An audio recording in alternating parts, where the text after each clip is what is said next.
We'll guide you through how to update your Claude code to the latest version. If you find this helpful, consider subscribing and liking the video. First, open your preferred web browser and go to the official Claude website. Make sure you're logged into your account. Once you're on the homepage, look for the Downloads or Updates section, usually located in the top navigation bar or under your profile icon. Click on it to check for the latest version available. If an update is available, you'll see a button labeled Download or Update Now. Click on this button to start downloading the updated Claude Code installer.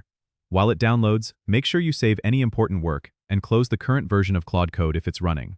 Once the download is complete, navigate to your Downloads folder and double-click the installer file. Follow the on-screen instructions to complete the installation. The installer will usually guide you through a series of steps, such as agreeing to the terms of service and choosing the installation path. Make sure you select the same directory where your current version is installed to ensure a seamless update. After the installation is complete, you can open the new version of Claude Code. You might notice some new features or interface changes, so take a moment to explore what's new. If you encounter any issues during the update, you can always check the support section on the Claude website for troubleshooting tips or reach out to their customer support.